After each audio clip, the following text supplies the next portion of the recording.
Okay, so we just arrived at the dyno shop and I'm just waiting for them to make room for me, and then I'll be able to head in there and do some pulls.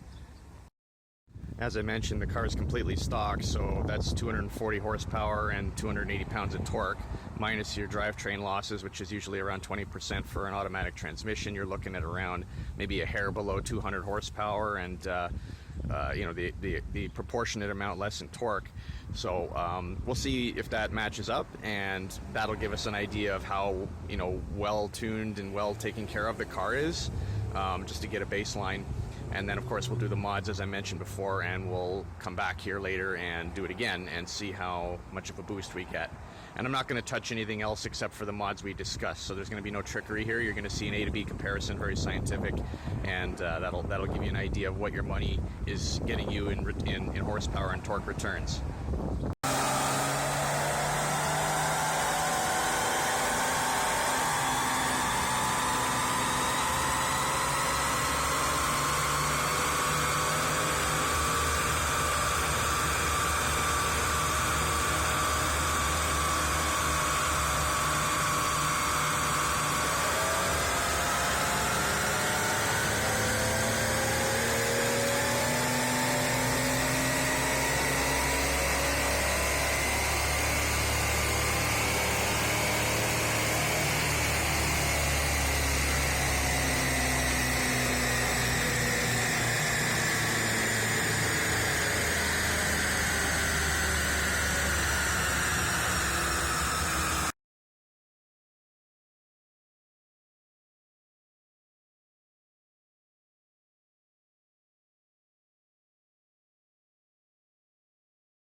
Okay, so we're back from the dyno shop, and here's the graph. The thick dotted line is the first pull, which was also the strongest. We got 180.7 horsepower and 268.8 pounds of torque. And the second pull was significantly weaker, getting only 167 horsepower and 261 pounds of torque. So we lost 13 horse and we lost about 7 pounds of torque, which is the first thing that's worth noting, because the car became heat saturated, and that's the reason why we lost that power. These cars are strong, you know, strong engine, strong supercharger, well-built car, you know, good performance car, but you got to modify them. You cannot leave them stock because they just don't breathe. And you can see that evidence very clearly here in that big gap between the torque and the horsepower curves.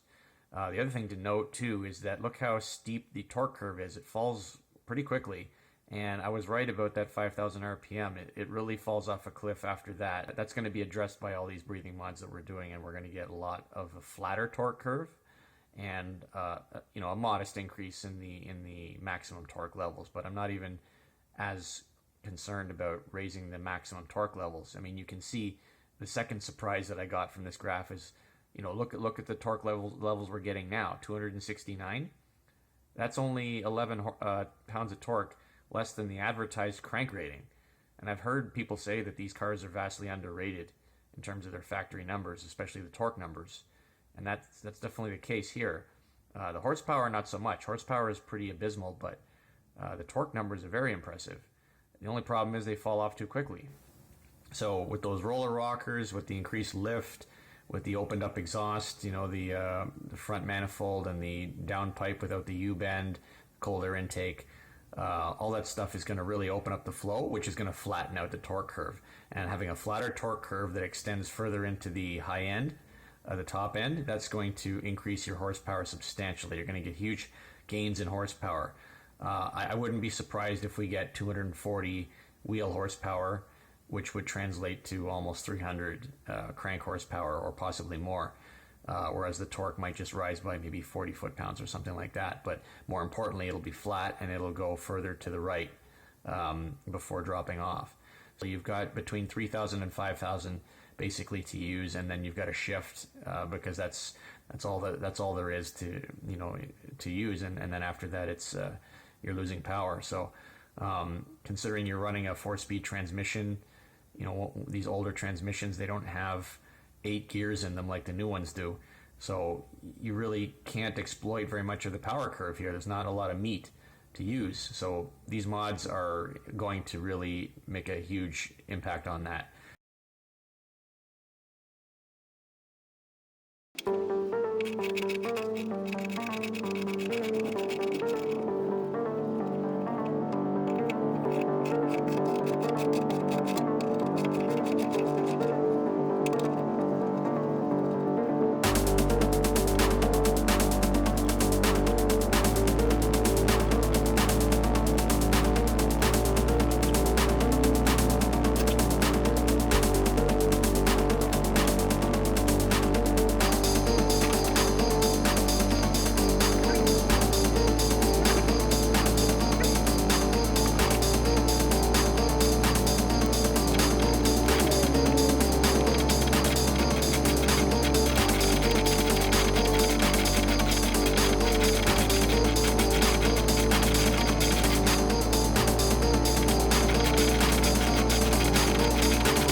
Just a note about installation here.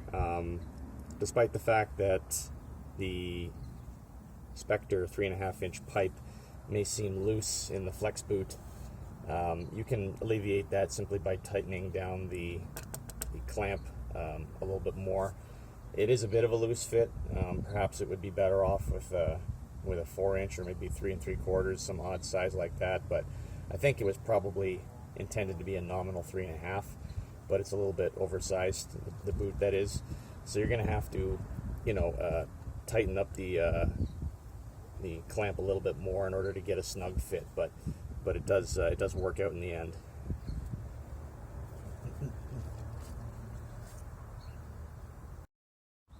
Okay, so minus putting the bar back, this is the finished product. You can see that the end of the cold air intake is pointed at the front driver headlight, just like before. So it's drawing in that cold air as it should, and you've got the pipe tightened down. I recommend using some foam or plastic, some sort of an insulating material, both physically and electrically, underneath the PCM, which is no longer protected by the airbox that you removed. So that's going to kind of flop around in the compartment if you don't secure it and insulate it from damage. So I just put a piece of plastic under there for now. I'm going to change that out with a thin piece of foam when I get my hands on a piece that fits well. And I used a little bit of double-sided tape just to prevent vibrations causing damage to the filter, and by the same token, you want to improvise something for the ECU to prevent damage to that as well. As long as you don't get a lot of ingress of water into the engine bay area, you shouldn't have too much trouble with the ECU. I've ran other cars like this before and they were fine. So yeah, the whole thing looks like this, and let's see how it sounds.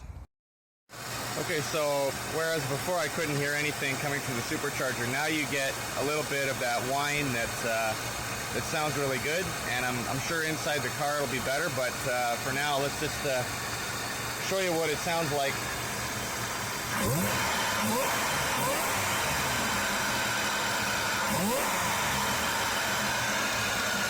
So you can hear it come on right when I hit the throttle plate. You can hear it right at the beginning there.